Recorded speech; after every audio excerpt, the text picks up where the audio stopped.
O número de doutorados que nós produzimos depois também tem relação, obviamente, com o tipo de economia que nós temos. Neste momento nós estamos a crescer numa economia baseada no turismo, no alojamento e na restauração e numa série de outras atividades baseadas em pequenas e médias empresas e em pouco valor acrescentado. Perante aquilo que está no Orçamento de Estado para 2020 e para o resto da legislatura, aquilo que consta do contrato da legislatura, nós em 2027 iremos provavelmente, talvez, conseguir atingir os níveis que tínhamos em 2010. Isso significa quase 2 décadas perdidas do ponto de vista do financiamento. Portanto, a geringonça não se conseguiu fazer sentir aqui. A percentagem de despesa pública que Portugal gasta com o ensino superior e com a ciência é nada comparada com os nossos parceiros europeus. Um país com políticas ainda super neoliberais como é o Chile, gasta 4% da despesa pública com o ensino superior. Nós gastamos 0,9%, 1%, alcançamos agora 1,2%. É 1/4 do que o Chile neoliberal gasta com o ensino superior. A Mazucato tem um exemplo mais fácil de captar, que é a questão do iPhone, ou o smartphone que todos nós temos aqui na mesa. Esse smartphone foi desenvolvido em muito por ciência fundamental construída no setor público. É o Estado que tem o capital paciente que permite fazer esse desenvolvimento e é um desenvolvimento de longo prazo. Isso também se articula com outras discussões que neste momento estamos a ter dentro da academia, que é a questão da slow science. Não ser uma academia apenas virada para a produção dos papers e para a produção de uma fast science de resultado de curto prazo. O Ministro juntou uma série de linhas e o objetivo eram 5.000 contratos. Não conseguimos cumprir com esses 5.000 contratos. O Ministro falhou. Quando eu entrei para a vida académica, eu lembro perfeitamente, na altura, o meu mentor dizer: ouça, isto é uma maratona. Isto aqui não é uns 100 metros, isto é uma maratona. Portanto, você faça obra para a vida. E você vai ter no início, e é uma questão de construção de maturidade, e essa maturidade interfere naquilo que é a tua qualidade, a tua produção académica. A visão que nós temos agora é ver, não, é prestar tudo, são cavalos de corrida de rápido desgaste, produzirem ao máximo muitos papers de início, etc. E depois, alguns, com sorte, irão sobreviver uns poucos. Nós temos pessoas que se doutoraram, como te disse, em Inglaterra, na Alemanha, em França, etc. Vamos imaginar estes casos, ok? Tens estas pessoas, fizeram estes percursos. A seguir estes percursos têm a bolsa de pós-doutoramento, que lhes dá autonomia, etc. Ou o emprego científico. Como é que eles vão entrar? Não entram. Esse é o grande problema em Portugal. Estas pessoas não têm capacidade de entrar, nem têm voz na academia. A Universidade das Praxes, a universidade fechada, feudal, elitista, é um obstáculo para o país. E há quem o consiga perceber e quem não consiga perceber.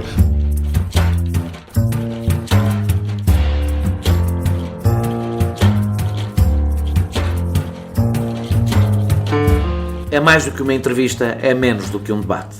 É uma conversa com um contraditório em que, no fim, é mesmo a opinião do convidado que interessa. É um debate em que eu perco sempre. Perguntar Não Ofende é o podcast semanal assinado por mim, Daniel Oliveira, o que não faz chorar. Quase sempre sobre política, às vezes sobre coisas realmente interessantes. Ouça e subscreva em qualquer aplicação iOS, Android, Mixcloud ou no SoundCloud.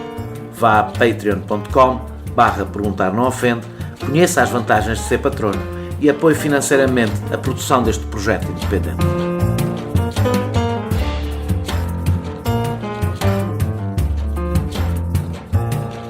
No último concurso para investigadores doutorados, a taxa de sucesso foi de 8%, deixando de fora mais de 3.300 candidatos.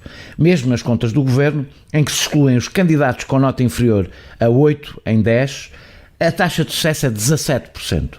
O número de contratos correspondeu a menos de 1/10 dos candidatos. Pessoas que, é bom recordar, já estão nas instituições e as fazem funcionar. Mas, mesmo assim, Manuel Heitor conseguiu dizer que há pleno emprego entre os doutorados. No ensino superior, a despesa pública está a diminuir, em percentagem do Orçamento de Estado desde 2000. Apesar de não ter sido acordado um memorando, o setor foi vítima de um corte de 30% durante o período da Troika. As progressões foram congeladas e há um envelhecimento geral dos docentes. Só foram descongeladas no último ano, mas o lastro ainda se mantém. Há cada vez mais docentes com contratos precários e investigadores e bolseiros a darem aulas à borla. Quem não quer viver assim e pode fugir, imigra para onde lhe são dadas condições de trabalho aceitáveis. O Orçamento do Estado só assegura 54% do financiamento do Ministério. Mas o problema não é apenas o subfinanciamento. É o caos institucional que inviabiliza legislação laboral e de carreiras claras.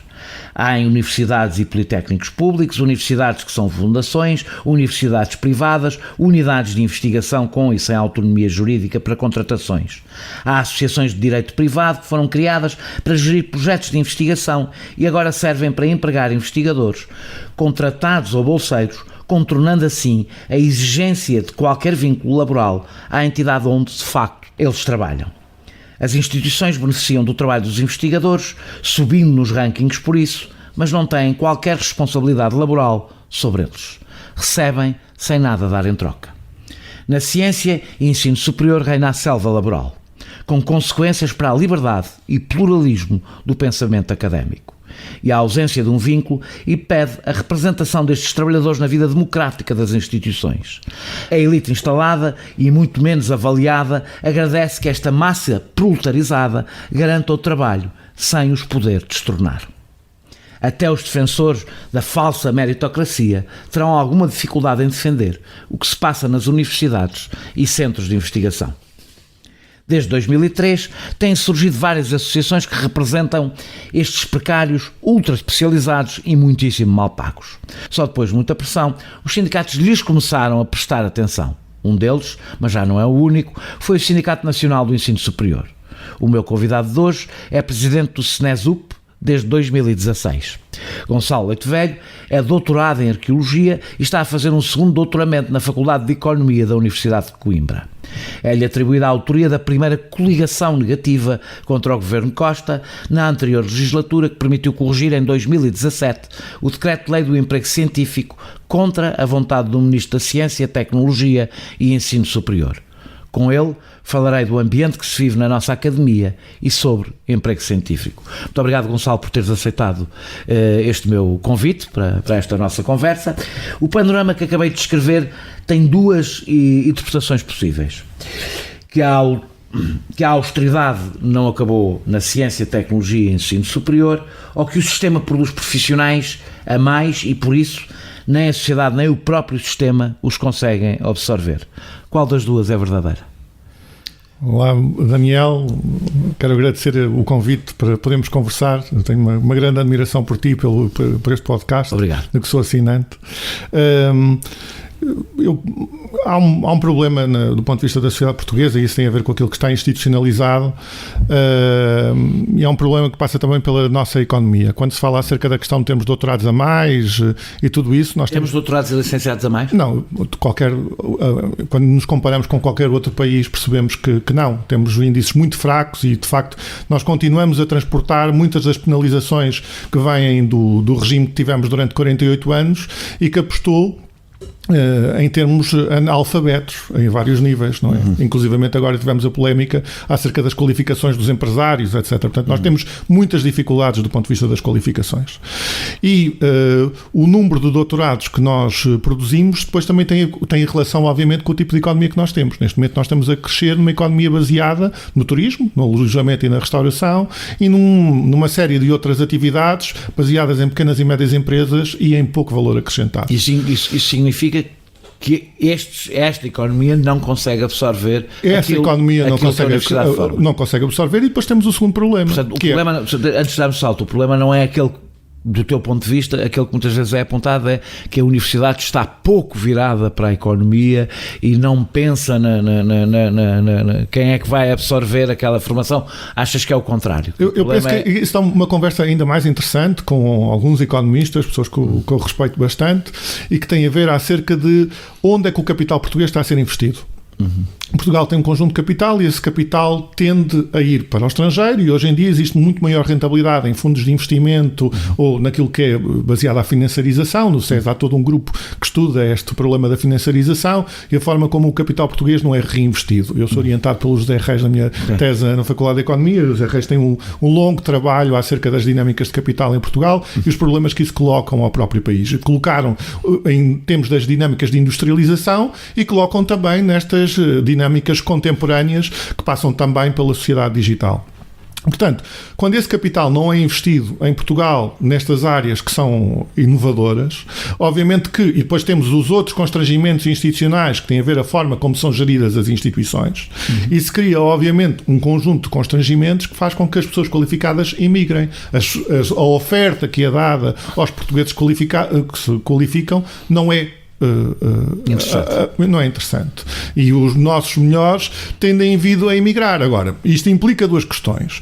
Por um lado, as questões das dinâmicas económicas, das dinâmicas do capital, e conseguimos alterá-las de modo a conseguirmos ter, de facto, capital investido do ponto de vista da inovação. E que não seja apenas capital público e que seja também capital privado.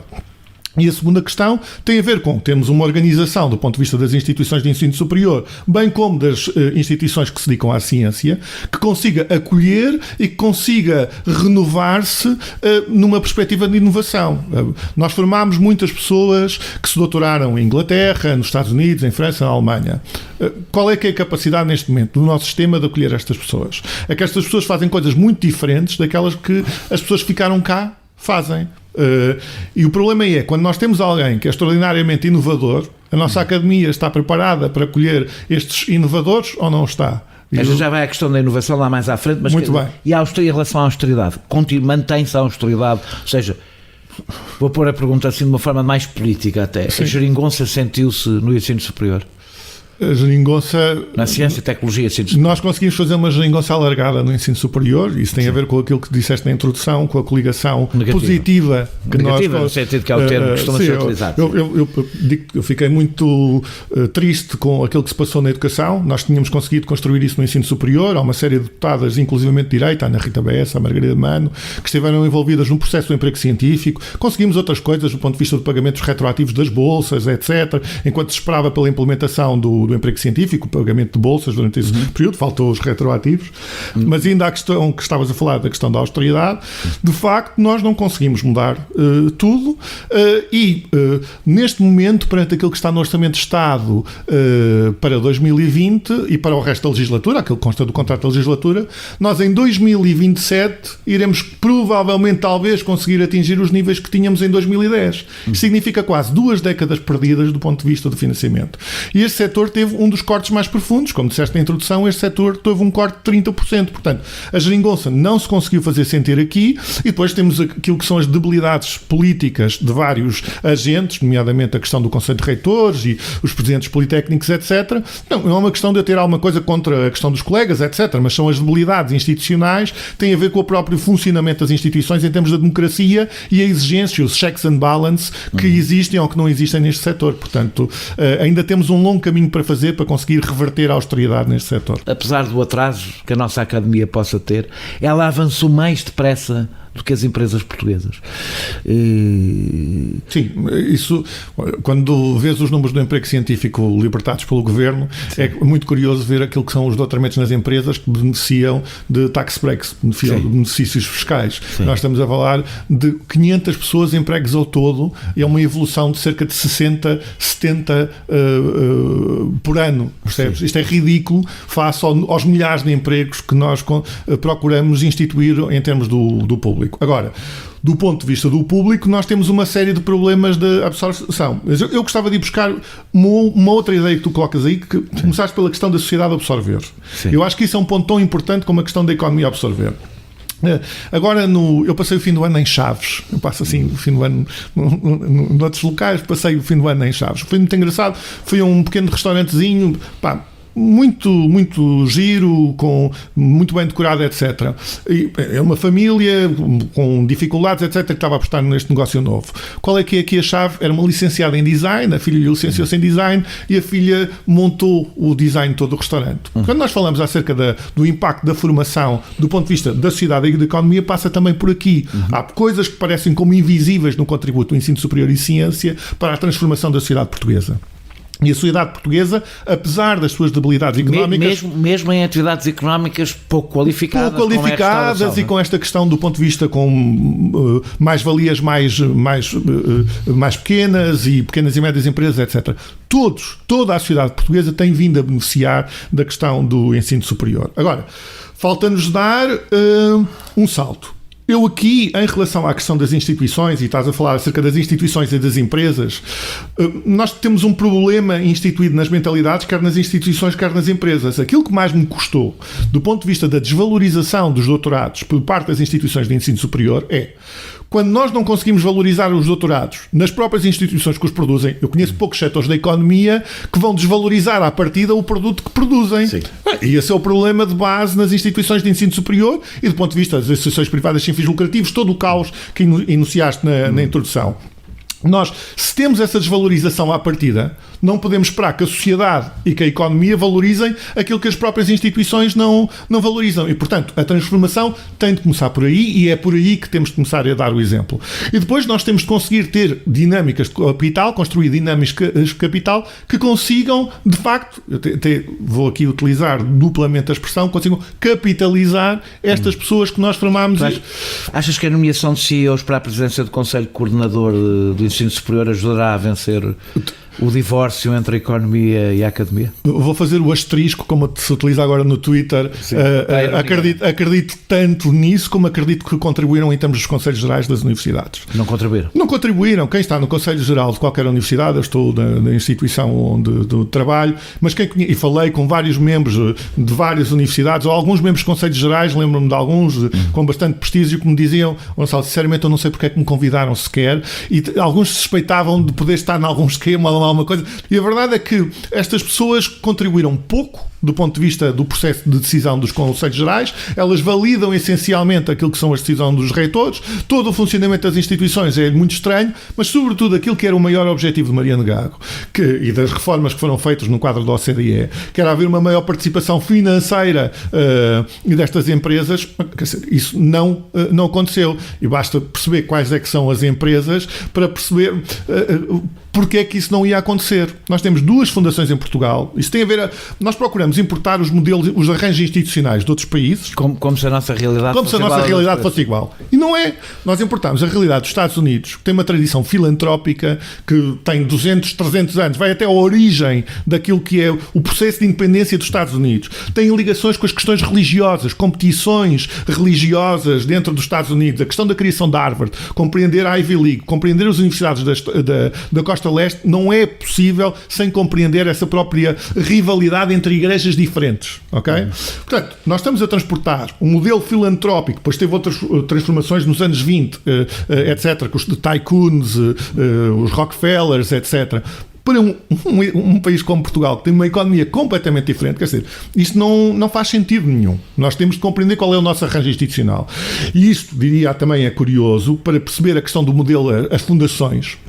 Nós temos duas fundações dedicadas à educação em Portugal. Uma é a Educare e a outra é a extensão da Fundação Francisco Manuel dos Santos. As duas têm por baixo qual setor económico? É o retalho. Isso dá muita ideia do que é a economia portuguesa. O retalho, que é uma área que pouco, vamos pôr assim, sem tentar ofender ninguém, é uma área pouco qualificada. Sim, não é? Eu consigo imaginar que muitos ouvintes estão a pensar acerca do número de licenciados que vão trabalhar nas caixas, mas quer dizer, a questão da absorção e a questão a forma como estamos a contribuir para a qualificação dos portugueses não se mete só aí. E quando nós vemos os prémios salariais dos licenciados e dos doutorados, etc., continuamos a ter até níveis muito superiores àquilo que é o resto da Europa. Isso demonstra que a licenciatura conta e muito. Mas, de facto, os setores económicos que nós temos são setores económicos ainda com pouca mais-valia. A questão do setor do retalho, a importância que o setor do retalho tem em Portugal, diz-nos muito acerca das debilidades da economia portuguesa. É um setor importador e distribuidor, portanto, e pouco a inovação no setor do retalho pode existir, mas é sempre E depois as transformações que tivemos outros setores, por exemplo, o setor das telecomunicações. Os setores com maior investimento na inovação eram as tecnologias de informação e comunicação. Sim. Tínhamos a questão da EDP, a eletricidade, a energia, a Galp também tinha, e tínhamos a questão dentro das telecomunicações tínhamos o papel da Portugal Telecom e tudo isso. Com a questão do desmantelamento de todas estas empresas, nós estamos a perder imenso da nossa capacidade competitiva até nestas áreas que poderiam servir do ponto de vista da mais-valia. Vamos falar de inovação. Através de patreon.com/perguntar não ofende, pode apoiar diretamente a produção deste projeto independente.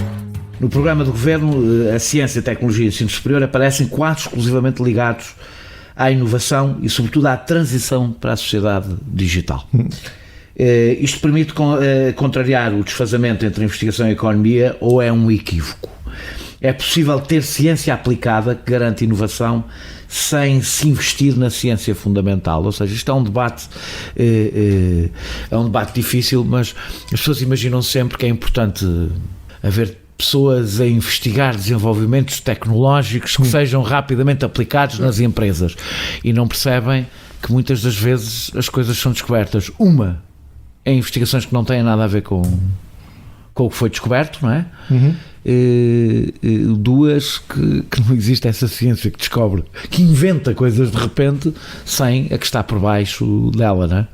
Sim, há uma questão aqui de base, que é a diferença entre aquilo que foi a estratégia escolhida para a Europa e que neste momento vai estar em perigo com esta nova Comissão. Eu acho que a evolução das várias comissões europeias parece muitas vezes uma degradação da própria Europa. Do ponto de vista europeu, nós temos a Mariana Mazzucato e o modelo é exatamente conseguimos desenvolver a ciência fundamental para depois ela ser aplicada. A Mazzucato tem um exemplo mais fácil de captar, que é a questão do iPhone ou o smartphone que todos nós temos aqui na mesa. Esse smartphone foi desenvolvido em muito por ciência fundamental construída no setor público. É o Estado que tem o capital paciente que permite fazer esse desenvolvimento e é um desenvolvimento de longo prazo. Isso também se articula com outras discussões que neste momento estamos a ter dentro da academia, que é a questão da slow science. Não ser uma academia apenas virada para a produção dos papers e para a produção de uma fast science de resultado de curto prazo. Que na realidade é uma academia que perde imenso tempo. Com inutilidades. Com inutilidades e com burocracias. E a capacidade de termos... Eu tenho a sensação às vezes que a academia perde metade do tempo a simular uma competição de mercado, a simular uma coisa totalmente inventada de competição de mercado, em vez de às vezes estar a voltar a dizer porque é que não estão a trabalhar em vez de fazer isso? Sim, em vez de produzirem 300 papers sobre o... Eu sou muito cético acerca da questão dos Scopus e de todos esses índices. Eu fiz o meu percurso de investigação, o meu pior paper é o paper que está indexado na Easy. É o meu pior paper de todos. Eu sempre procurei fugir disso. Estive nas redes internacionais, conheço também as máfias internacionais, porque há uns que se citam uns aos outros, a facilidade de tu estares numa rede e a partir daí seres mais citado ou menos citado, o maior prestígio ou o menor prestígio dessa rede. Eu conheço isso tudo. Eu fiz projetos de vários milhões de euros europeus, tive das primeiras redes de investigação dos programas comunitários, conheço isso tudo. Mas voltando para esta questão da ciência fundamental e a preocupação da ciência fundamental, nós de facto temos de ter condições que originalmente no programa do Mariano Gago estavam, do ponto de vista da organização da própria FCT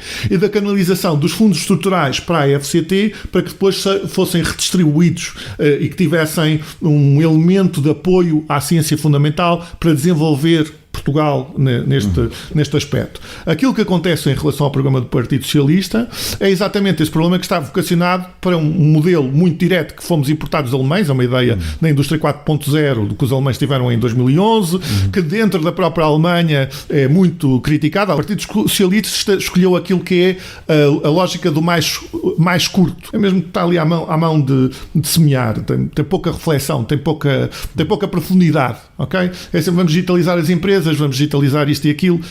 Mas a inovação não se faz só por causa de termos mais computadores ou de bases de dados ou por causa de quando vamos ao restaurante. É assim, nós vamos ao restaurante, agora temos lá o programa de faturação e ele até utiliza um iPad, etc. Digitalizou-se? Sim. Mas isto não é propriamente a inovação que nós queremos para o país. Sim, não é? Aqui a comida. Isso é muito interessante. No outro dia eu vi um programa acerca da questão de um restaurante de estrelas Michelin no Alentejo e eles tinham uma articulação com um laboratório de um politécnico ou de uma universidade que produzia as microalgas. E há muita ciência hoje em dia nestes grandes restaurantes, etc. O restaurante é mais importante isso do que propriamente o iPad. O iPad. Mas também mesmo aqui eu diria que não é esta a questão da inovação e da questão da ciência fundamental. Há coisas muito mais a montante que isto e que nós estamos a esquecer. E é aí que nós podemos ter uma vantagem competitiva. A questão do pensamento da Mariana Mazzucato tem a ver exatamente sobre... Repara, nós temos a questão das alterações climáticas. Já viste se, em vez de nós termos a estratégia em vez de ser a questão da sociedade digital, se nós apostássemos nas alterações climáticas e Portugal fosse o grande país que consegue articular o investimento do ponto de vista da investigação fundamental com depois aquilo que possam ser as grandes soluções em relação às alterações climáticas. É uma linha, sem dúvida, que os grandes desafios que existem hoje em dia para a humanidade passam por respostas do ponto de vista da ciência. Infelizmente, e com isto termino, a resposta a esta tua questão, o outro caráter deste modelo é que ele é um modelo essencialmente schumpeteriano. Há muitas pessoas que falam um modelo neoliberal, etc. Eu gosto de um autor que é o Bob Jessop, que ele fala sobre o workfare schumpeteriano, a alteração do modelo fordista para este modelo de workfare schumpeteriano. E de facto é isso que acontece. É um modelo de boom or bust, procura a inovação em modo acelerado, em modo turbo, e procura colocar tudo num ritmo que não é o ritmo com que as coisas se fazem. Quer dizer, vamos pedir ao Hegel ou ao Kant que produza lá um conjunto de papers acerca de questões fundamentais, ou ao Freud, ou ao Einstein, ou quem seja. Quer dizer, isto entrou completamente numa loucura. O discurso de excelência do PSD, que serviu para justificar o afunilamento, como tu sabes, do financiamento, excluindo quase metade das unidades de investigação, e o discurso de inovação do PS, como tu dizes, está mais à mão, é mais básico, mas na realidade tem como principal função garantir o afunilamento do investimento para áreas digitais, ou seja, que são duas faces da mesma moeda para justificar alguma austeridade no ensino superior, ou seja, uma alocação de recursos escassos. Escassa, sim, e completamente controlada, e a grande desconfiança... Ou seja, que não há propriamente uma grande estratégia, Não, eu acho que existe uma enorme desconfiança sobre a academia portuguesa. Sim. E há uma incapacidade de resolver os problemas sobre esta desconfiança. Sim. Acho que há uma desconfiança sobre as instituições de ensino superior, o problema que os portugueses pensam acerca de que é uma autocracia, uma endogamia, etc. Ao mesmo tempo que não é totalmente mentira. Não é, mas isso é aquilo que nós temos de alterar, não é? Mas também produzimos coisas boas e somos capazes de ter investigadores com qualidade internacional e tudo isso. E a forma como não respeitamos isso, ou seja, nem respeitamos e procuramos atamancar, fazendo uma estratégia de muito curto prazo. A estratégia da excelência procuramos reduzir os recursos ao mínimo, e sim, vamos ter esses internacionais, e pelo meio queimamos todos aqueles que estão a fazer o caminho para chegar até aí. A estratégia do PS é uma estratégia curta, é uma estratégia vamos aplicar tudo, aquilo que tu falavas acerca das mudanças do Conselho Coordenador do Ensino Superior, os Conselhos Gerais, esta viragem, agora são as empresas que vão mandar em tudo. Mas já viram quem é que são os empresários que nós estamos a convidar para pensar esta estratégia? Qual é que é a profundidade daquilo que nós estamos a falar? Eu lembro-me daqui... Isto é a partir de um princípio que o empresário é em princípio um inovador. Há empresários inovadores em determinadas áreas, outros que são exatamente o contrário. Há um artigo fabuloso do Veblen, o grande economista institucionalista que está na base sobre a Universidade de Chicago. Eles, na altura, em 1908, Chicago fez um Conselho Geral. Repara, passaram 100 anos e em Portugal está-se a tentar implementar aquilo que se fez em Chicago e que teve problemas, como o Veblen descreveu. E o Veblen dizia o seguinte: um empresário ter sucesso do ponto de vista empresarial não resulta simplesmente ter a melhor ética ou de ser o mais inteligente. Pode significar muitas vezes grandes sacanices, trafolhices e outras coisas que são tudo menos recomendáveis e tudo menos aquilo que nós queremos que seja aplicado na universidade. O milagre da universidade humboldtiana, a razão do Humboldt defender naquela altura em que havia até um problema com a questão da Revolução Industrial, e foi a universidade humboldtiana que permitiu o crescimento da Alemanha que dura até hoje, tem a ver com esta noção de que o Estado garante a autonomia do conhecimento, da produção do conhecimento. E isso é fundamental para aquilo que é este processo de construção da ciência e da difusão do saber pelas várias pessoas. Portanto, há aqui uma ideia de base da Universidade Humboldtiana e, curiosamente, o Veblen e outros que foram buscar muitos académicos à Universidade de Berlim para transformar depois as universidades americanas, e foi isso que permitiu depois o crescimento das universidades americanas, mais do que terem lá os empresários. É verdade. Há uma sorte que os americanos têm. Os empresários decidiram bancar o crescimento, muitos deles percebendo daquilo que era a sua ignorância, bancaram para terem o prestígio, mas não se envolveram muito mais naquilo que são os processos de decisão das universidades. Cá em Portugal, ao contrário. Nós temos aqui algumas dificuldades para resolver. Exatamente, vamos regressar a Portugal e a um pensamento um bocadinho menos sofisticado do que este que estavas aqui a ter. Na abertura do ano académico da Universidade de Lisboa, Arlindo Oliveira, na altura presidente do Instituto Superior Técnico, elogiou cientistas e engenheiros, dizendo que se não fossem eles andaríamos a caçar coelhos com paus. Para mim isto foi bastante elucidativo, porque não fazia a menor ideia que tinham sido engenheiros a criar lanças e flechas, mas adiante. E que a solução para o aquecimento global, a escassez de recursos naturais, o excesso de população, estou a citar, as guerras, os refugiados, a estupidificação causada pelas redes sociais ou o colapso das democracias é mais e melhor tecnologia. Eu não faço ideia como é que se encontram soluções para problemas políticos e sociais sem história e sociologia, é uma coisa que me custa perceber, nem como se pensa a tecnologia sem as ciências sociais e as artes. É uma coisa que também me escapa, e devo dizer que eu fiquei bastante perturbado com este discurso, porque julgava que o nível de debate na academia tinha atingido já um outro patamar do que esta dicotomia um pouco absurda. Mas a minha dúvida principal é se este espírito, também ele sinal de alguma estupidificação, que se calhar a vinda das redes, está a ganhar terreno na academia portuguesa. Sabe, tu conheces esta intervenção? Isso toca-me muito por duas questões. A primeira é que eu sou doutorado em arqueologia, eu dedicava-me à arqueologia pré-histórica. Sim. E fiz articulações. Já descobriste as alçadas do primeiro engenheiro formado no técnico? Isso é tão ridículo. Quando se tem essa perspectiva mais longa da história, sabes? Eu tenho esse defeito, porque, como te disse, fui arqueólogo, escavei em Stonehenge, eu coordenei umas grandes escavações em Foscoa, em Castanheiro do Vento, escavei em Antas, em Ossadas. Tens contato com essa realidade, depois ouvis uma enormidade dessa, percebes? É uma coisa profunda. Quer dizer que é evidente que a tecnologia mudou isso leva-me a outra coisa, outras coisas. A tecnologia não se resume ao que é descoberto não é pelos académicos. Não. E é um processo muito mais coletivo, e isso também tem a ver acerca dos processos de construção do conhecimento, a abertura dos processos de construção do conhecimento, e como é que nós conseguimos abrir isso à sociedade. Mas deixa-me voltar aqui ao Arlindo Oliveira. É esta suposta fratura entre as ciências duras e a tecnologia de um lado e as ciências sociais e as artes do outro, que eu julguei que já tinha sido ultrapassado. Eu volto à questão da Universidade Humboldtiana. Eu acho que estas pessoas às vezes manifestam o seu profundo desconhecimento de uma forma tão... É um discurso de abertura do ano letivo da Universidade de Lisboa, percebes? Essa pobreza toca-me. Eu confesso que aquilo me parecia um comentário do Facebook. José tocava na ideia do óculos e do demos. E a diferença entre demos e óculos. Óculos é a palavra que os gregos tinham para a multidão. Sinceramente, perdoem-me a expressão, mas para perceber-me da forma mais fácil, amaralha. É assim uma coisa mesmo depreciativa. Óculos era super depreciativo. Depois havia a demos. A demos era uma coisa elevada. Era uma coisa que passava exatamente por...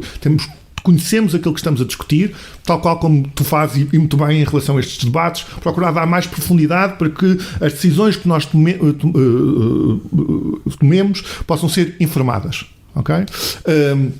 Eu acho que, curiosamente, o Arlindo Oliveira, o professor Dr. Arlindo Oliveira, o meu colega Arlindo Oliveira, falava acerca do populismo das redes sociais, caindo exatamente num discurso de óculos. É isso, exatamente. E essa ironia que a própria pessoa não consegue identificar, eu acho que tem a ver exatamente com essa profundidade que conseguimos ter nas ciências sociais ou não, e depois na sua articulação. E ainda por cima não bate muito certo sequer com o que acontece no técnico, porque o técnico tem uma licenciatura de arquitetura, ou seja, é verdade que o técnico, pelo menos, não foi abandonando essa lógica totalmente eu diria que o ensino espartilhada.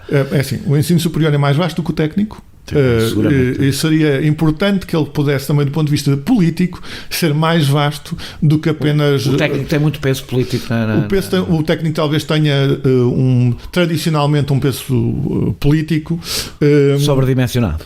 que faça aquilo que é o crescimento do ensino superior, e isso passa pela questão da rede e a expansão da rede a vários outros locais, me parece neste momento excessivo. Tu achas que a nossa academia, desculpa, deixa-me cortar, claro. Tu achas que a nossa academia é muitas vezes um fator de conservadorismo? Eu ouvir esta É aqui que eu te agradeço. Sabes, eu sinto sempre nestas entrevistas uma incapacidade de aprofundarmos algumas coisas. Sim. Deixa-me dizer-te isto, ok? Eu aqui sou muito lacaniano. O Lacan tinha a ideia de que ele tinha 4 discursos. Um discurso era o discurso da universidade. O discurso da universidade é a reprodução do discurso do mestre. Há uma academia que reproduz essencialmente o discurso. Mas não é verdade que a academia seja só isso. A academia também consegue ser outra coisa diferente, consegue ser ruptura do discurso dominante. A academia consegue ser emancipatória. E a questão é como é que nós conseguimos construir esta academia emancipatória. Devo dizer que eu duvido muito que seja com a suposta ligação umbilical da economia com a universidade, porque eu acho que isso tenderá a construir uma universidade conservadora. O Veblen, quando fala acerca da questão das instituições, as instituições são regras que estão incorporadas pelas pessoas, regras formais e informais, e elas aportam exatamente esse lado conservador. É o caráter conservador que está imbrincado nas pessoas. E a questão é, isso às vezes coloca-se como um problema para a própria economia. E então as pessoas resolvem encontrar outras soluções e há um rearranjo institucional. E a questão é exatamente como é que a universidade consegue contribuir para este rearranjo institucional.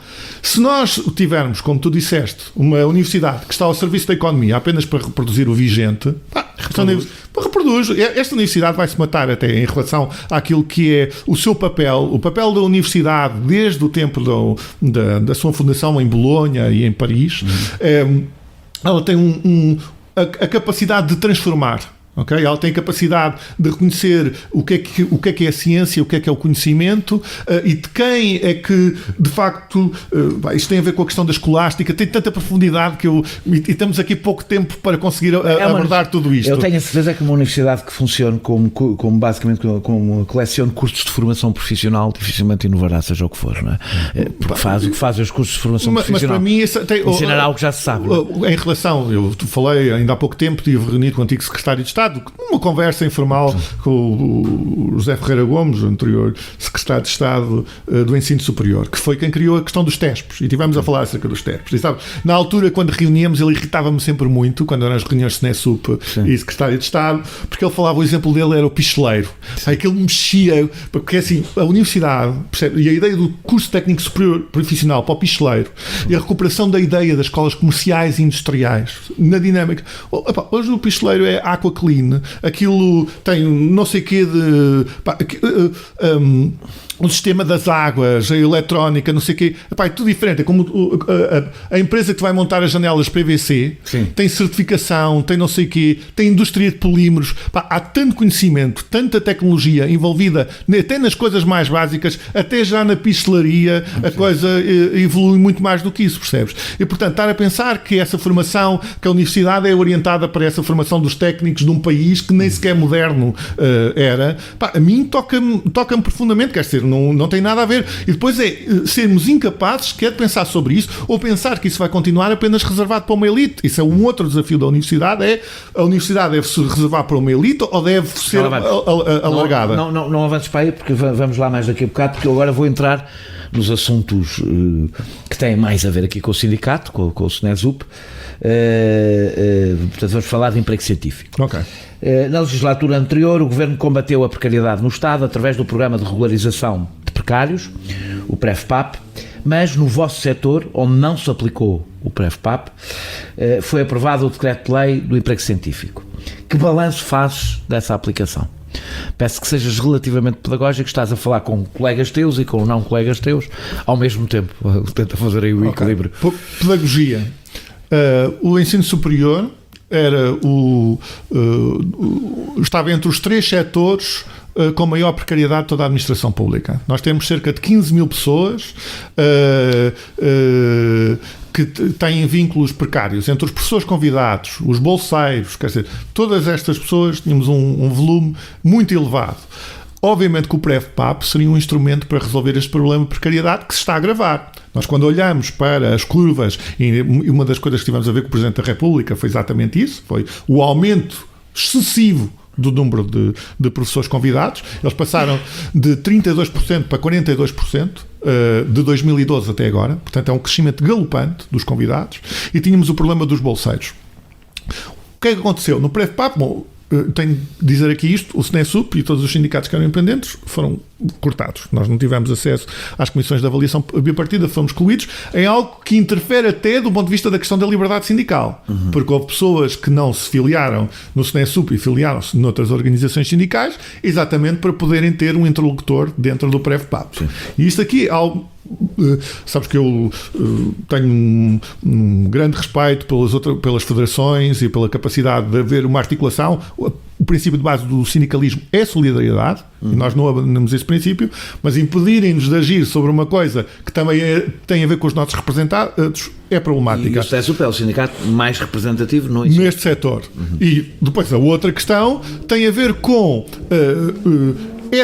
havia um objetivo nisso, e o objetivo era impedir que os docentes e os investigadores fossem regularizados no PREV-PAP. Os reitores aqui fizeram uma pressão desmedida. Pá. Eu acho, do ponto de vista, a mim custa muito a capacidade. Eu gostava de me conseguir articular e conversar um bocadinho mais com os nossos colegas reitores e presidentes do Politécnico. Houve um boicote, neste momento só foram feitos 16 contratos de um conjunto de mais de 3.500 candidatos. Havia muitos daqueles... Está a falar do PREV-PAP. Do PREV-PAP, só no PREV-PAP. Depois, do ponto de vista do emprego científico. O emprego científico... O decreto-lei, para quem não percebeu, portanto, houve um decreto-lei em 2016. Especificamente para este setor, considerando o Governo que não poderia aplicar o PREV-PAP no conjunto do setor, pelas suas especificidades. E que tinha uma série de limitações, e por isso nós fizemos a tal coligação positiva, porque o objetivo inicial do Ministro Manel Heitor era bastante pequeno. Era uma conversão de algumas bolsas de pós-doutoramento em contratos e, portanto, era uma ligeira conversão de bolsas de doutoramento em contratos. Só para perguntar, a precariedade na academia portuguesa é superior ao que é normal, por exemplo, no resto da Europa? Muito superior. É assim, não existem muitos estudos de comparação e mais recentes, mas dos últimos que eu me lembro do acompanhamento de carreiras de doutorados, Portugal aparecia como o mais precário de toda a Europa. Foi o preço que tivemos que pagar pelo crescimento da ciência e tecnologia, ou seja, Mariano Gago optou como a única forma de conseguir um crescimento rápido, apostar nesse tipo de precariedade? Tocas aí num ponto fundamental, porque ainda agora na audiência com o Presidente da República ele falava acerca da questão de estarmos à altura, desde o Mariano Gago que não apareceu ninguém com força política que conseguisse puxar por este setor. Sim. Eu respondi-lhe com algo que tinha dito num discurso no que fiz no Isqueté, onde o Primeiro-Ministro António Costa estava na primeira fila, quando foi dos 40 anos de ensino superior, que é estar à altura da herança do Mariano Gago, significa resolvermos os impasses deixados pelo Mariano Gago.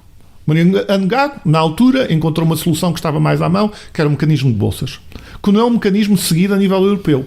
Quando eu fazia a gestão dos projetos europeus, a mim chocava muito que era, em toda a Europa fazia-se contratos, e em Portugal queriam fazer bolsas. E a minha questão é, a que propósito?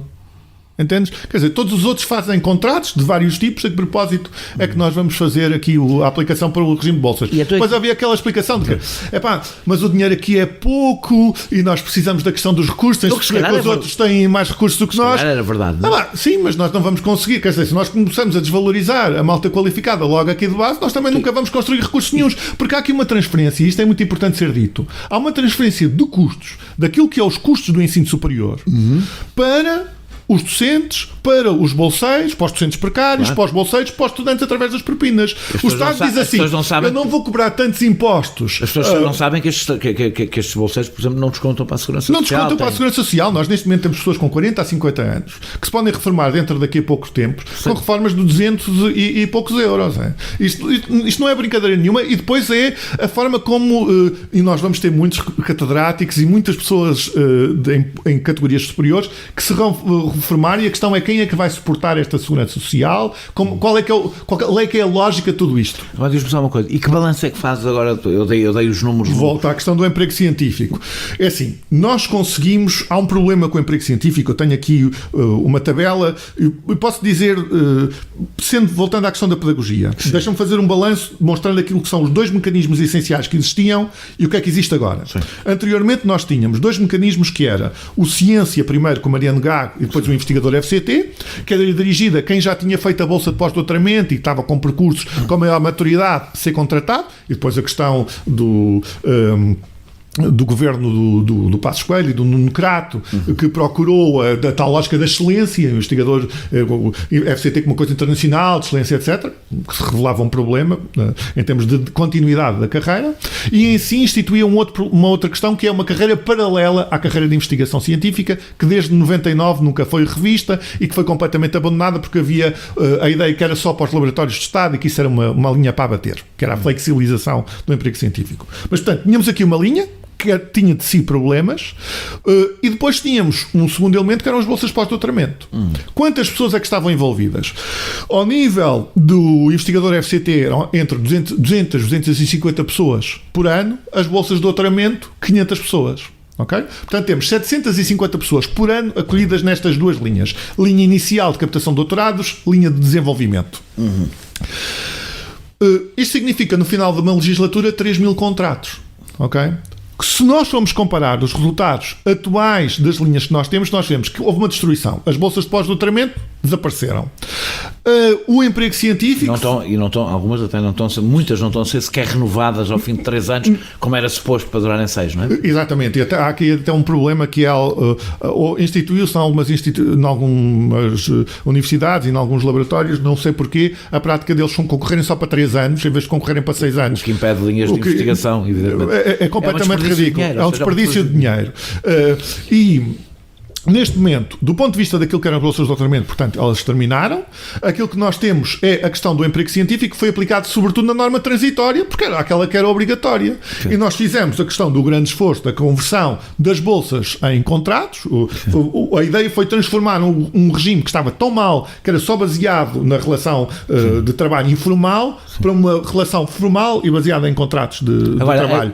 E depois temos a questão dos concursos individuais de estímulo ao emprego científico, que foram reorientados para os investigadores júniores, porque como não havia as bolsas de pós-doutoramento, então contrata-se esse. Onde é que isso vai ficar a manta curta? Vai ficar, obviamente, a manta curta naqueles que têm 40 a 50 anos. A grande resposta que eu ouço mais dizer é... esse dinheiro foi... Quem vai ter que pagar são os laboratórios do Estado, são os institutos. Os laboratórios associados. Os laboratórios associados, peço desculpa. Os laboratórios associados são os institutos que não têm dinheiro para isso. Isso é falso. É assim, nós conseguimos... Isto é importante que se diga. Nós conseguimos em muito aumentar as verbas para a ciência. E ao início, quando nós começámos o processo do emprego científico, toda a gente dizia: vão estourar com o orçamento, etc. Nada. Como tu disseste e bem no início desta conversa, a percentagem de despesa pública que Portugal gasta com o ensino superior e com a ciência é nada comparada com os nossos parceiros europeus. Um país com políticas ainda super neoliberais como é o Chile, gasta 4% da despesa pública com o ensino superior. Nós gastamos 0,9%, 1%, alcançamos agora 1,2%. É 1/4 do que o Chile neoliberal gasta com o ensino superior. Mas deixa-me voltar ao balanço, que isto é muito importante. O ministro juntou uma série de linhas e o objetivo eram 5.000 contratos. Eu posso dizer aqui nesta entrevista, até em exclusivo, não conseguimos cumprir com esses 5.000 contratos. O ministro falhou, okay, com esses 5.000 contratos. E pior do que isso, na relação direta, se nós vimos a linha investigador FCT, contrato de estímulo individual, nós tínhamos na legislatura anterior 800 contratos do investigador FCT, ao final dos 4 anos. Agora temos 445. Houve N problemas no concurso de estímulo ao emprego científico individual, que ainda agora viu-se os 3.000 candidatos, como disseste na introdução, só passaram 8%, etc.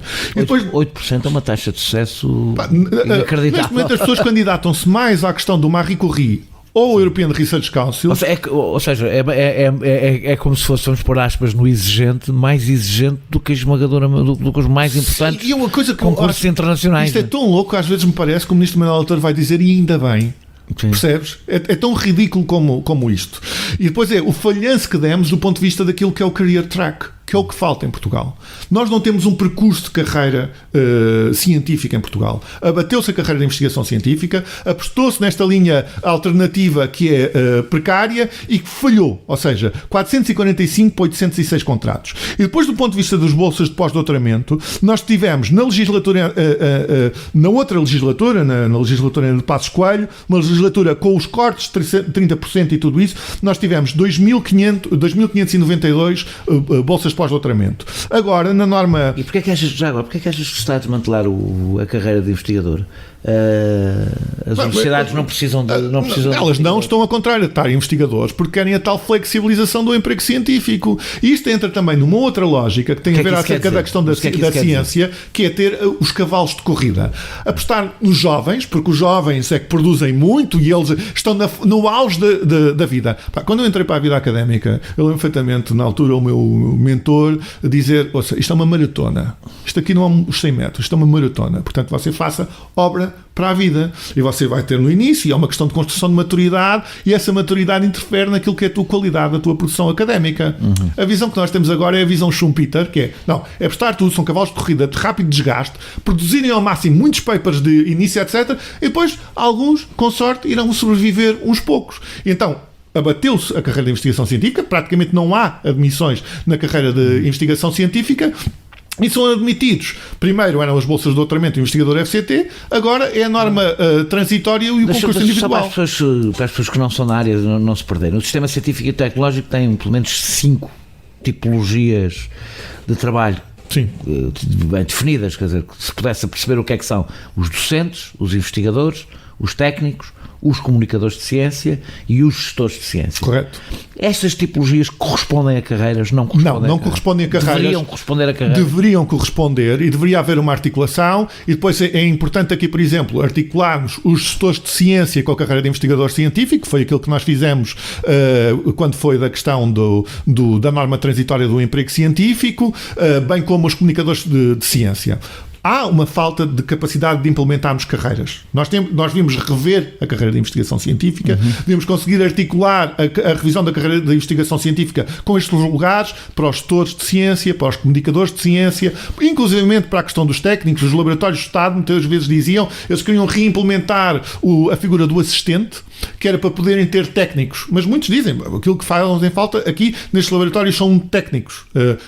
Tudo bem, nós podemos implementar também essa questão da figura do técnico, mas falta essa lógica de carreira e depois falta uma lógica de percurso. As pessoas não sabem, mas havia pessoas, não sei se ainda há, a receberem bolsas para fazer trabalho administrativo. A Universidade de Lisboa contratou com bolsas pedreiros e jardineiros. É uma coisa estranha. Portanto, este é o grau de insanidade que atingimos no sistema. Mas eu volto a referir, olharmos com o sistema para profundidade, estamos nos anos 20 do novo século. Nós temos aqui a oportunidade para reorganizar o ensino superior em ciência em Portugal e conseguir dar um rumo. Rever a carreira de investigação científica, dar uma resposta a estas pessoas, mas sobretudo permitir construir percursos. Repara, o percurso é doutorado, bolsa, em vez de ser, temos a questão do pós-doutoramento, que já aqui é um artifício, porque as pessoas entravam imediatamente na questão de uma carreira, e portanto nós devemos ter doutorado, entrada numa carreira de investigação científica e depois desenvolvimento do percurso. Mas há alguma profissão no mundo onde o direito a um contrato dependa do grau académico de doutor? Ou seja, se as pessoas já estão a trabalhar para a instituição mesmo, que não sejam doutoradas ainda... É assim, um grau de exigência tão grande como tem esta profissão, não. Esta é uma profissão muito exigente. Tá bem, as outras profissões exigem graus académicos para exercerem, há o problema dos médicos e da especialidade e tudo isso, não é? E portanto, o doutoramento é um nível muito avançado. Mas eu percebo onde quer chegar. De facto, estar a dizer que o doutoramento não é o suficiente para chegar a uma carreira, foi aquilo que se inventou com as bolsas pós-doutoramento. Não quer dizer, eu acho que é um erro. Não quer dizer que o doutoramento não seja exigido durante a carreira. Não, é um processo de desvalorização dos graus. Sim. Porque é como se agora o doutoramento equivalesse àquilo que era o anterior mestrado, percebes? E essa degradação toda dos graus e a degradação... O doutoramento é uma carta de alforria, de autonomia que permita à pessoa desenvolver o seu percurso. Hoje, e esse é o outro lado que nós temos do ponto de vista da academia. Está-se a transformar no mestrado, como aliás com o mestrado se transformou. Não é só, como se o mestrado se transformou na licenciatura. É a próprio dano que tem sido feito à autonomia científica e académica, porque não dar liberdade às pessoas, tê-las constrangidas nestes contratos muito precários, que se obrigam a estar sempre a convalidar, digamos assim, falando para o público em geral, a opinião do chefe. Sim. Obviamente, qual é que é a capacidade de inovar, qual é a capacidade de conseguirmos desenvolver crítica, etc. Estás sempre dependente do que o teu contrato valida ou não valida a opinião do chefe. Das últimas décadas foram transferidos muitos contratos que deveriam ser, eu falei disso na entrada, deveriam estar vinculados pelo direito público para a Associação de Direito Privado. Isto complicou bastante todo o sistema. Como é que se legisla a multiplicidade de tipologias que descrevi na introdução, estando umas sujeitas ao direito público e outras ao direito privado? Como é que isto se faz? Isto foi outra das questões que nós tratámos agora com o Presidente da República e foi bom ver a sensibilidade que ele tem para este tema. Inventou-se esta coisa das fundações públicas de direito privado, foi uma coisa que um constitucionalista, o Vital Moreira, resolveu inventar e que até para os constitucionalistas ela é problemática. Como o Presidente da República, ele próprio é um constitucionalista, foi interessante poder conversar com ele acerca disso. E nós estamos a tratar de conseguir organizar uma conferência com constitucionalistas acerca deste problema. Nós já vimos na saúde aquilo que é os problemas deste duplo regime que introduz, e temos duas pessoas a trabalhar lado a lado. No mesmo sítio, a ganhar o mesmo, a ter a mesma... Não ganham o mesmo. Começamos logo aí. Eu não queria dizer ganhar o mesmo, a ganharem diferente. Elas ganham diferente. A aplicarem-se regras diferentes do ponto de vista dos horários de trabalho, do ponto de vista do número de horas, do ponto de vista... em tudo. Quer dizer, na Nova, eu acho incrível, porque na Nova, na grande revolução de transformar a Universidade Nova em fundação, nós no outro dia tivemos uma reunião, porque eles estavam a contratar as pessoas do emprego científico e achavam que as pessoas do emprego científico, que nota, é algo público, financiado com dinheiros públicos, e eles iam aplicar a carreira privada, porque eles eram contratados pela Nova, logo iam aplicar as novas regras da carreira privada. E é com que base? Então, se aquele diploma tem regras muito próprias acerca de que qual é que é a questão da exclusividade e outras coisas que depois eles no regulamento deles procuram destruir, como é que vais fazer isto? Percebes? E a própria questão de que como é que isto há uma lógica de Estado e de coisa pública na gestão das universidades. Isto estar a ser financiado com dinheiros públicos para depois ser implementado uma lógica privada, percebes? A mim faz-me, do ponto de vista republicano, faz muita confusão. Para além da questão da violação dos princípios da desigualdade, mas sobretudo deixa-me dizer-te isto, do ponto de vista aqui do nosso gabinete jurídico, nós temos cada vez mais casos do grau como isto interfere na própria lógica do Estado de Direito. Perde-se a orgânica de Estado de Direito. Perdem-se princípios fundamentais como o princípio da justiça, da equidade, da igualdade. Isto significa uma tal degradação das instituições. Depois o que é que vai resultar daí? E isso eu acho que é aquilo que não se tem pensado muito, é degradar as instituições de ensino superior, significa degradar o valor que o conhecimento tem para este país. Ele já de si é debilitado pelo passado que tivemos e agora arriscamos a debilitá-lo ainda mais. Uma das consequências do vínculo a associações de direito privado é que as pessoas não participam na vida democrática das instituições de que legalmente fazem parte, apesar de serem, legalmente não fazem parte, legalmente não fazem parte dessas instituições, apesar de serem o seu verdadeiro motor. Não podem votar nem ser eleitas para os órgãos. Achas que há uma vontade, e aí vou mexer uma coisa se calhar um bocado mais complicada para ti, porque representas todos, há uma vontade de uma parte da academia não deixar que a outra participe nas decisões democráticas?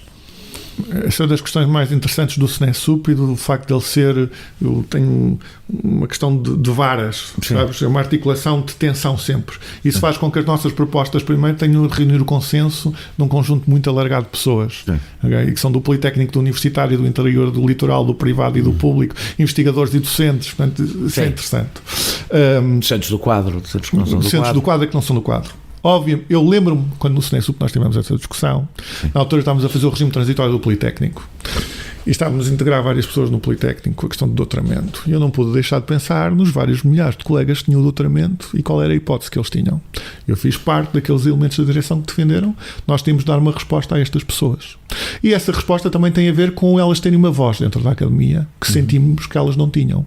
E para muitos, eu lembro-me de um conceito científico de uma faculdade aqui relativamente perto, onde... As pessoas não sabem onde é que nós estamos. Nós estamos na 5 de outubro. Estamos relativamente perto de 2 campos universitários, quer da Nova, quer da Universidade de Lisboa. E também do Técnico. Estamos aqui rodeados de... no Triângulo das Bermudas. E também temos ali o Politécnico, com o ISCAL, etc.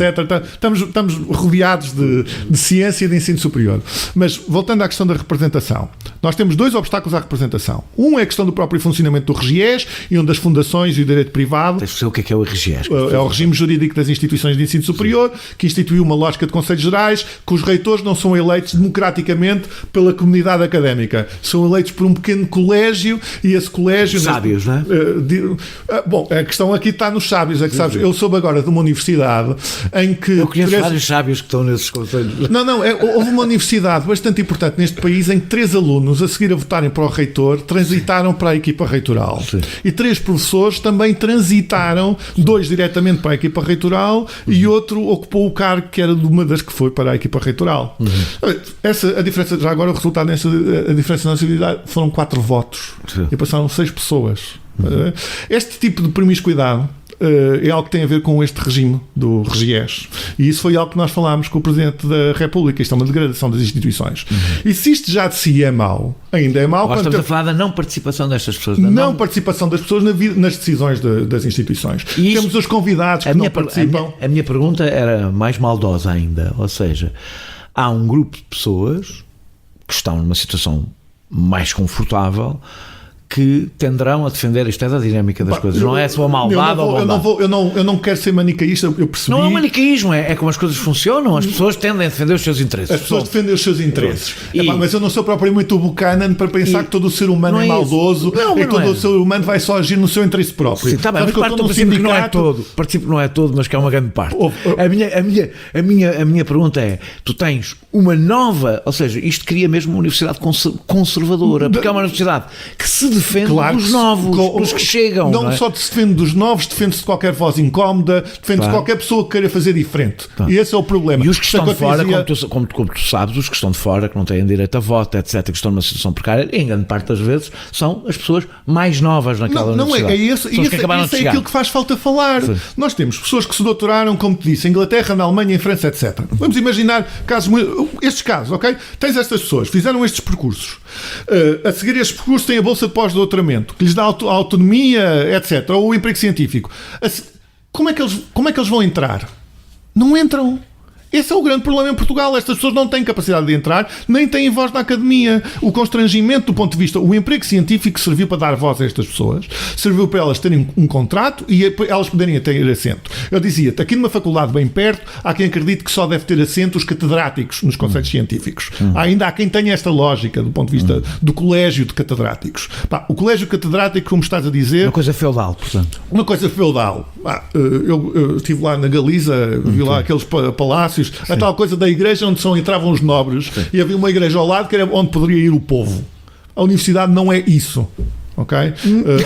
Não deve ser isso. A universidade não deve ser isso. Se nós queremos o processo de massificação e até de universalização da universidade destes últimos 40 anos. Mas como tu sabes, há uma enorme resistência sequer a essa ideia. A gente continua a falar da universidade para a elite, que é uma coisa... É o Newman, eu acho a piada, a universidade como deve ser, sabes, eu li com atenção alguns colegas que pensam acerca da universidade como deve ser, é a mesma coisa acerca de ser pessoa de bem. Sim. Essa pessoa é uma pessoa de bem, não é uma pessoa... Qual é que é o seu percurso académico, etc.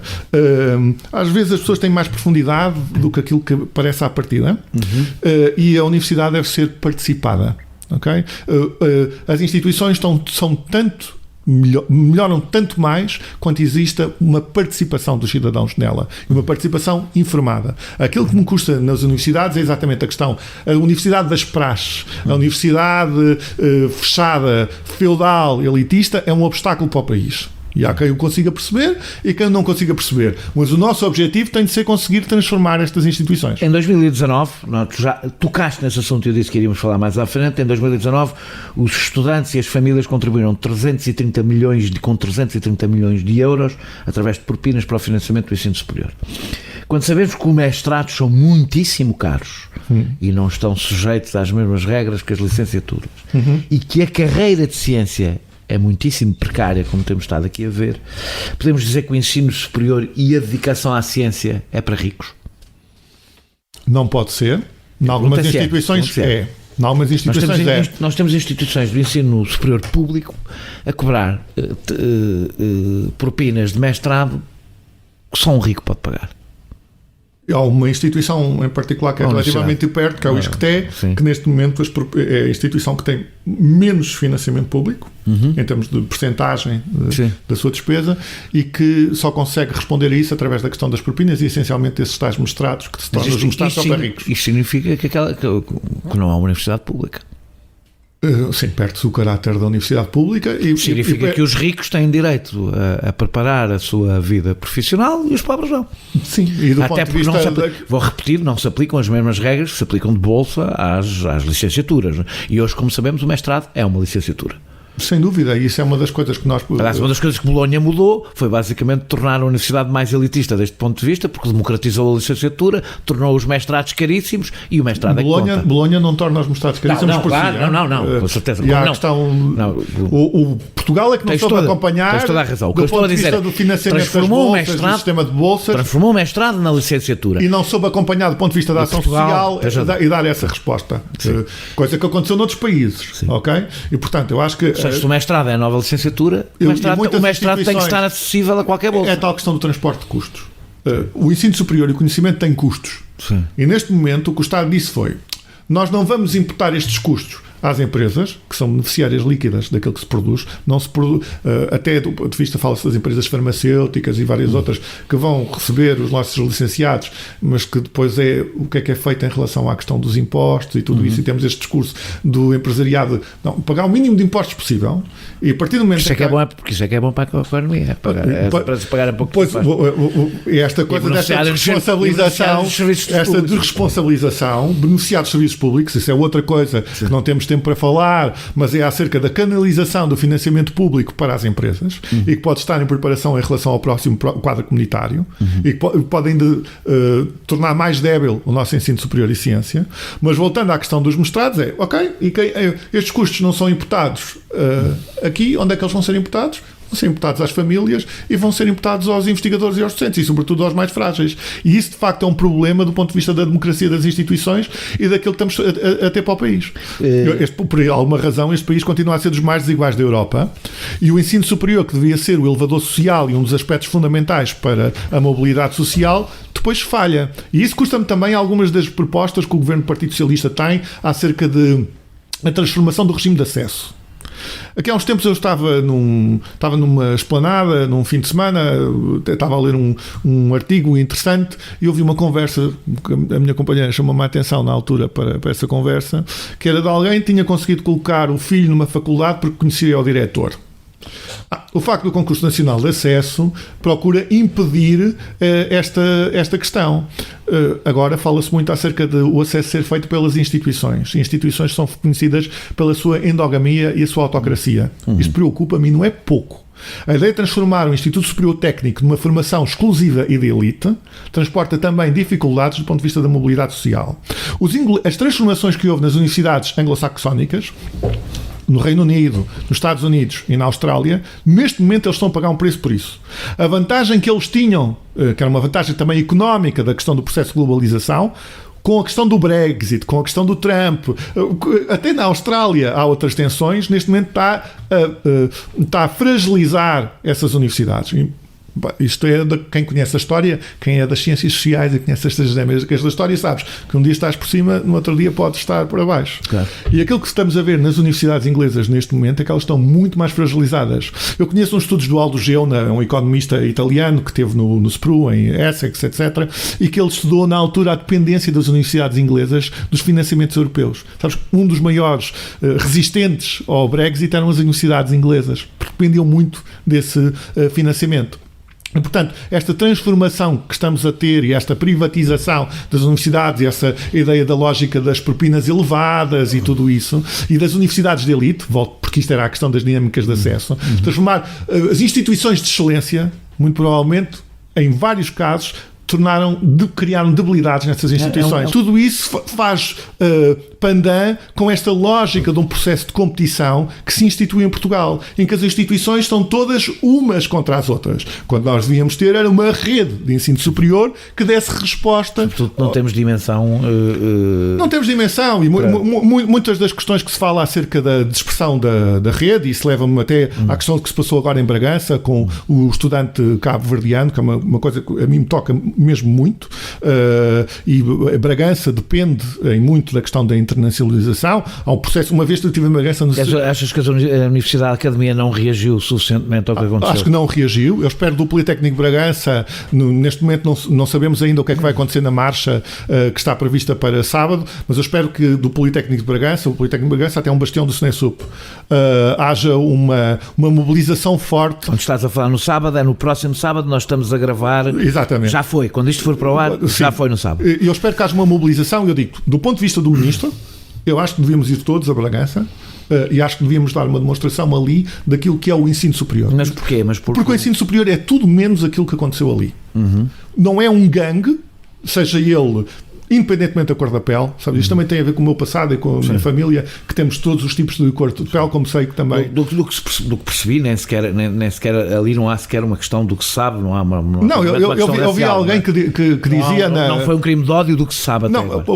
Há dificuldades. A universidade funda cidades. Paris e Bolonha é a fundação de cidades. Nós temos de perceber que o Politécnico de Bragança, a Universidade da Beira Interior, etc., fazem parte do processo de urbanização destes locais. É muito importante. E a questão da comunidade poder dar resposta para dizer que aqui não reagimos na forma mais primária, da força bruta, mas é a força do conhecimento. E este aluno era um dos nossos. Esta mensagem de que este aluno é um dos nossos é extraordinariamente importante. E é um dos nossos num sentido muito coletivo e muito alargado. Há uma forte internacionalização. O Politécnico de Bragança ainda não é a universidade. O Politécnico de Bragança, uma vez foi uma cerimónia fantástica que tinha o Uzbequistão, o Turcomenistão, o Cabo Verde, Angola, Timor-Leste, tudo, eram bandeiras, tudo. Eu até achei que era um bocadinho excessivo, porque eles foram dar prémios a cada um dos alunos. Mas de facto há um processo de internacionalização destes politécnicos que acabou por dar resposta aos constrangimentos que eram criados por esta lógica de competição restritiva de uma determinada elite a nível nacional. E isso importa. Para terminarmos, toda a gente se queixa da Fundação para a Ciência e Tecnologia, da FCT, dos montantes distribuídos, da falta de previsibilidade dos concursos, da avaliação e dos atrasos que são constantes. Basta dizer que os resultados do concurso individual de 2018 saíram no final de 2019 e só são iniciados a partir de 2020, e o concurso de 2019, que já acabou, que já foi, ainda nem sequer abriu. O problema da FCT é de financiamento, do financiamento que recebe, dos seus timings, de incompetência. O problema da FCT é um problema de organização. Eu acho que o próprio Ministro Manel Leitor tem noção disso, porque ele renovou a equipa da FCT. Nós chamamos a atenção, sabes, nós aqui fazemos o trabalho... Desculpa, é uma resposta redonda, porque de renovação, mas o que é que falha? Organização. Da organização, mas o que é que falha? Mas há responsáveis. Sim, eu vou chegar lá. Deixa-me só dizer isso. Nós aqui trabalhamos a sério. Nós monitorizamos todos os números. Nós temos o orçamento da FCT monitorizado, o orçamento de todas as instituições de ensino superior monitorizadas. Sabemos, quando falas, eu deito estes números da questão do emprego científico, etc. Nós somos capazes, neste momento, de saber quando o Governo está a dizer um número sobre os concursos que abriu para professor auxiliar, e nós sabemos quando falha, quando eles estão a dizer um número que não é verdade. Isto é um grande trabalho que está por trás. E, portanto, nós fomos os primeiros a chamar a atenção de que a FCT não estava a executar o seu orçamento. A FCT 80 milhões de euros não estavam a ser executados num orçamento de, na altura, 450 milhões. Um setor onde falta dinheiro, não é? Obviamente percebes, e a questão foi, para o próprio Ministro Manel Heitor, isto representa um problema. E nós sabemos que a questão da reorganização que foi feita da FCT passou exatamente por a FCT dar mais resposta a isto. Nota, grande parte deste dinheiro que não estava a ser executado era de financiamento europeu. O que significava até uma dupla perda. Agora, nós tivemos o processo que teve a ver acerca da regularização dos gestores de ciência da FCT, gente doutorada, e é preciso conseguirmos trabalhar melhor o processo da organização da FCT. Portanto, o funcionamento interno, a forma como a FCT está organizada internamente, a composição dos seus técnicos, a forma como ela consegue dar resposta ou não aos desafios do setor. E conversando, porque converso com muitas dessas pessoas que constroem os painéis, que processam a informação das audiências prévias e tudo isso. Portanto, eu tenho alguma ideia, nós no Censub temos já uma ideia sobre o que é que se está a passar dentro da FCT. E, de facto, há dificuldades. Quando eu digo dificuldades de organização, é isto. É como é que tu vais chamar os painéis, quantas pessoas é que tens para trabalhar para fazer este serviço. Mas isso cabe a quem dirige a FCT, certo? Como é óbvio. E agora a grande questão é, eu penso que esta reorganização da FCT é um processo em curso e que ainda tem que ser desenvolvida. Aceitarias ser Ministro da Ciência, Tecnologia e Ensino Superior? Essa é uma pergunta... É para terminar. Deixa-me... Para terminar... Mas para terminar, respondendo à minha pergunta. Sabes, há uma coisa interessante sobre isso, que é, acho que tu, como pessoa informada que és, e muitos dos ouvintes, têm certamente a ideia do que está a passar neste momento em Espanha, sim, com o processo de construção do governo espanhol, porque o Podemos, o Catalunha em Comum e todas essas forças, neste momento têm pessoas que estão a nomear para o governo, não é? É um governo diferente daquele que foi o governo da Geringonça. Sim. Nós não tivemos um governo da Geringonça. Tivemos um governo do Partido Socialista com uma maioria parlamentar. Portanto, eu acho que a pergunta que tu me fazes acerca de ser ministro ou não ser ministro depende de alguém, que é o primeiro-ministro, o António Costa, ou de outro futuro primeiro-ministro, e acerca de acharem que eu sou uma pessoa com capacidade para desempenhar essa função ou não.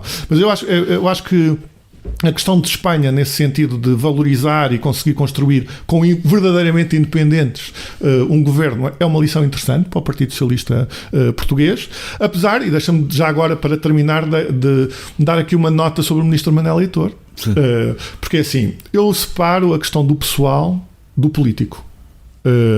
Politicamente eu tenho muitas divergências com aquilo que tem sido o rumo que uma parte, eu não confundo também o Partido Socialista, porque conheço o Partido Socialista na sua complexidade, nas suas várias articulações, e não confundo as falhas de rumo que eu aponto ao Partido Socialista com o Partido Socialista no seu todo, tal qual como em relação às minhas diferenças com o Ministro Manel Heitor são diferenças políticas.